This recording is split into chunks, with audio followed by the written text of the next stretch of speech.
Hello everybody, welcome to another ASKA survival guide. So we're going over villagers today, how to recruit them, how to assign them to their production places, and all that. So first, in order to even get your little village going, you first need to recruit some guys to your village. And you're going to do that with the Eye of Odin, which we have right over here.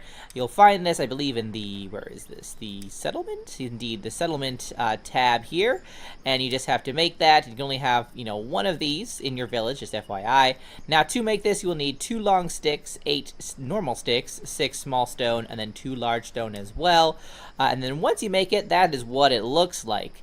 Now, to actually recruit your villager, you're going to need a certain kind of like currency in a way called Jotun blood. And I have some right over in my workshop here.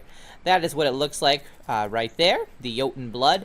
And you can get this guy by harvesting these stones here. This is a bigger shard here, but there's smaller ones too for your starting pickaxes if you don't have like the big pickaxe just yet. But basically you have to mine that and it'll drop some Jotun blood and then you can use that in your Eye of Odin. Fighting certain enemies can also drop it, so if you get attacked by some wights or some skeletons or draugr or whatever, there's a chance that they will drop that blood as well. And then you just kind of access this guy and you put the blood in here. You need all these slots here filled, so you need 5 Jotun blood, and then once it's filled up you're going to press the activate. And when you do that, there's going to be 2 villagers, 2 options for you to choose from.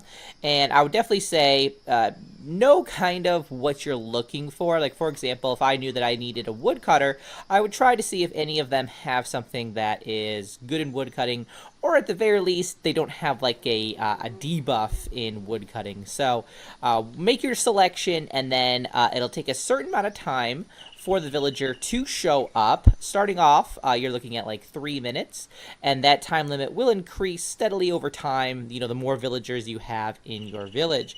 But like I said, starting out, it's going to be 3 minutes. So once your villager arrives, it's getting dark and spooky and foggy out here, apparently, then you are ready to make sure that they have what they need initially to, be comfortable and be happy. Because, if your villagers become unhappy, they might like leave, or something might happen and it won't be good. We don't like that. So you want to start off to building a shelter of some sort for them. It could be the very basic shelter, like this guy here. They're happy, they can definitely sleep there. I just made the cottage here, so I have all of my villagers living in here. So if I look in here, for example, here they all are. They're all nice and assigned here. So they have a place to sleep, which is great. Now, once they are, they have somewhere to sleep, they're not homeless anymore, that's when we're ready to basically assign them to their workplace. And like I said, look at their proficiencies, because sometimes they are better at doing one thing than the other. For example, if I were to look at my builder here, we can see he has a harvest blessing, so he excels in harvesting crops and gathering resources, specifically during the fall though, so kind of keep that in mind as well. He's also a rocker, so he's proficient in stone mining, but he eats more. So he's obviously would be somebody that I'm probably going to eventually, he's my builder right now, but I'm probably going to eventually put him in the stone cutter's hut, just because he gets that bonus in mining stone, which is great. We like that. We want to make our villagers, make sure they're efficient and productive as possible. So to assign him, we'll just do this just for demonstration purposes. We're going to come up to the production place, and we're going to press the R key to manage our workers. So here we have our villagers, and if I was going to do the builder, which we'll just do that for right now, I would click assign. So he is now assigned here. He's doing he's going to be working here forever until I change him or something. Now, to make sure that he's gathering what we need to view the task. So let's go ahead and press the Q key, and we can see that these are the 2 things that he can get from the stonecutter's hut right now. And by default, they are both set to medium. So that kind of means that that's like the medium priority. Now, if I really wanted him to gather like a lot of large stone, for example, like let's say I know I have a a building coming up, like a building project coming up, and I'm going to need a lot of large stone for it, I would just click this arrow here to boost this priority to high. So that means he'd be going and like focusing on gathering this first and then gathering this second, basically. That's kind of how that works. And then finally, before your villager can go off and start working, they need certain tools. Obviously, depending on where they're working, they'll need that specific tool. So here at the stonecutter's hut, I would need to make him, let's go ahead and dismiss him now, yep. I would need to make him a pickaxe, you know, for example. Or for the woodcutter, I would need that to make my woodcutter an axe if he didn't have one already. The gatherer, luckily, doesn't need any kind of like tool or anything. They're just ready to go, which is great. But obviously for your hunter, they're going to need, you know, a bow, some arrows, and then a skinning knife.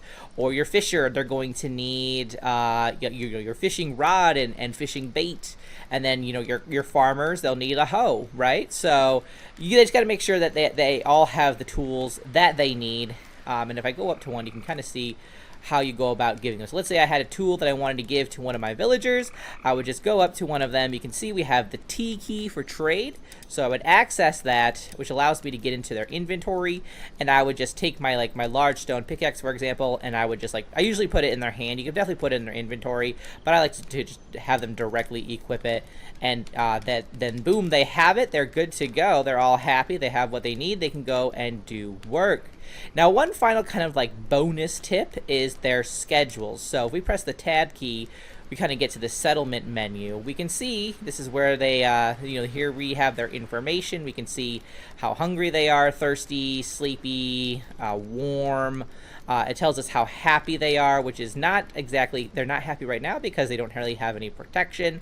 They're also not too happy with their work hours, so I'm probably going to be revamping this a little bit more. But that's what I want to talk about is their work hours. So if we look at their schedule here, we can see, here we go, that they have things like, you know, the different little tabs here that indicate, you know, when they're working, when they're sleeping, and when they're just having fun and eating food and all that.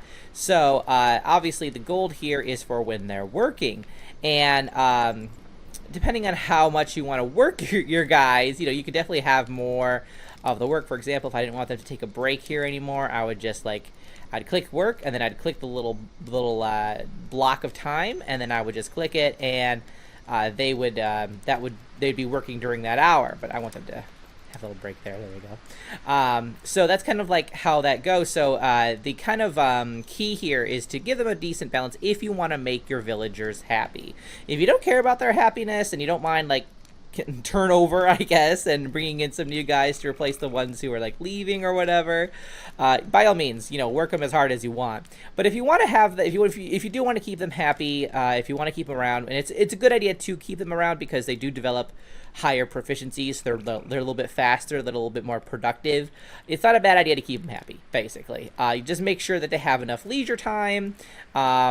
So they have a very equal work-life balance, right? They're getting plenty of sleep, and they will be happy with that. So I'll probably just give them all one more right there. Now the cool thing about the schedule is that once you have even if you just do one schedule here, I've revamped this guy, all I gotta do is press copy the schedule here, and then I can just paste schedule in my other guy, so I don't have to go into each one and change it. So that's a really nice little additional tip there to save you a little bit of time. So that's going to be their new schedule. Hopefully they like that. We'll have to keep an eye out.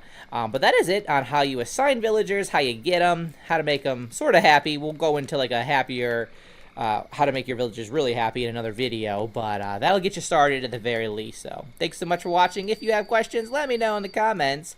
I'll see you guys in the next one. Till then, keep surviving and keep thriving.